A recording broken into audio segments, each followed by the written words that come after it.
What is up, everybody? This is Crazy Wharf back with another review, and today I'll be talking about the first ever 4D coaster to be built. This is X2 at Six Flags Magic Mountain. This ride was one of the new credits I got on my California trip, and I'm gonna say it. This is the best coaster in California. Yep, I truly think it is. It's currently my new number one coaster. It's intense, it's fast, and it's just completely out of control.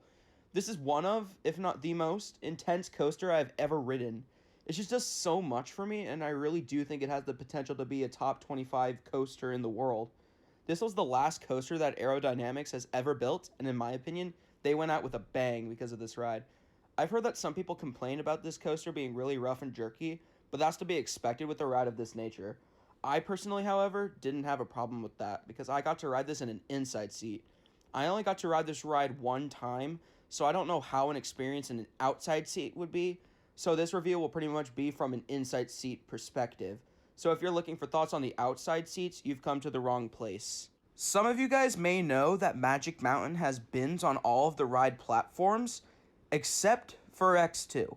The lockers on X2 are located in quite possibly the dumbest spot ever. It's not at the entrance of the ride like almost every ride ever to have lockers, but they had the brilliant idea to put the lockers right next to the loading platform. An employee will walk up to you and ask you for $1 so you can put your stuff in a locker, but you might not have any money, so they send you out of line, so you waited 3 hours for nothing. And that's something to watch out for. The lines for X2 can get very long. During my day, it got up to a 4-hour wait at one point. Now, let's get into what my experience was like during my ride on X2. When you walk to where the ride entrance is, you may notice that you have to take a bridge across Baja Ridge to get to the entrance to X2, which I thought was kind of weird. I don't really see too much stuff like that at parks, so that was one thing that felt kind of odd. So you get to the entrance, and depending on whether you have Flash Pass or not, you'll either wait in a 5-minute line or a 2.5-hour line. Because X2 is Magic Mountain's signature coaster, it usually gets the longest line in the park, either that or full throttle. So if I were you, I would try to hit this ride first. When you get to the station, if you have anything, be prepared to get bombarded with employees telling you about the lockers, but if you don't have anything on you, good for you. The station wait can still be very long because when I went, it was running the dreaded one train ops.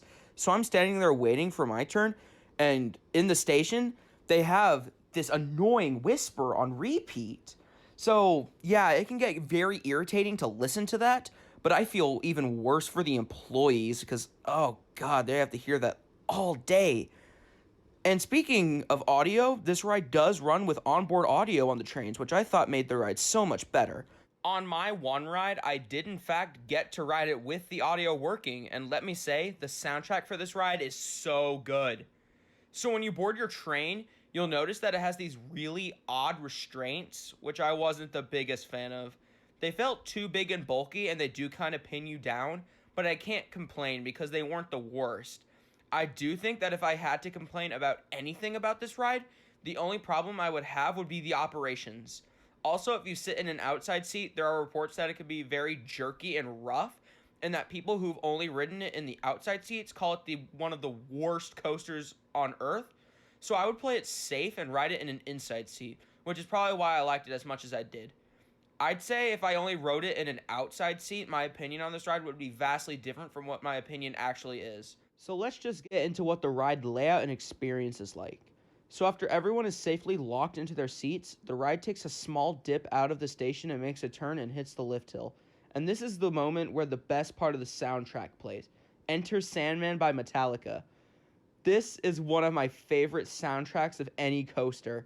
It sets up the ride so well, it is phenomenal. This is one of the best soundtracks at Magic Mountain in my opinion, as well as Riddler's Revenge's soundtrack.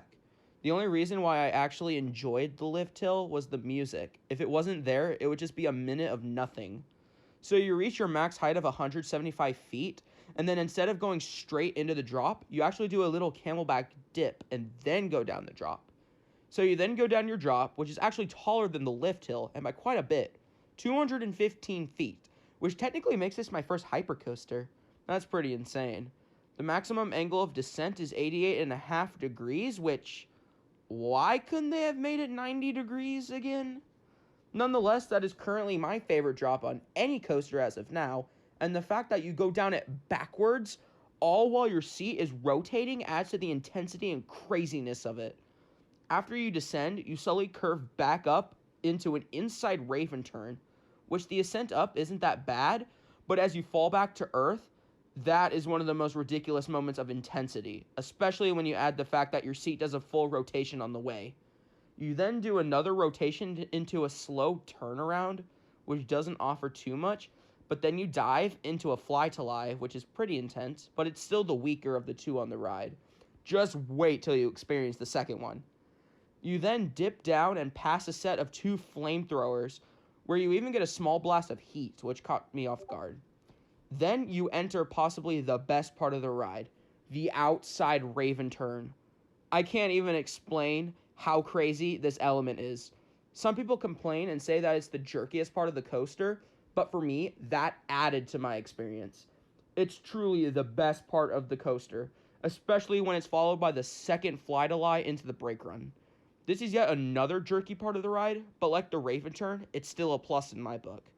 So that's the ride experience. 3,610 feet of track, 215-foot drop, but only about 45 seconds long from the moment you leave the lift hill to the moment you hit the brake run. Now, even though it's a short ride, you more than likely will be waiting a long time to get onto the ride due to the frequent one-train ops, slow dispatches, and constant breakdowns. But if you think you can wait it out, then you get a sweet reward in the end.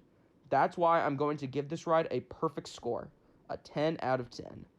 It is for sure my favorite coaster at Magic Mountain, as well as my favorite coaster in California. This is by far the most intense thing I have done ever, at least until I get around to King's Dominion.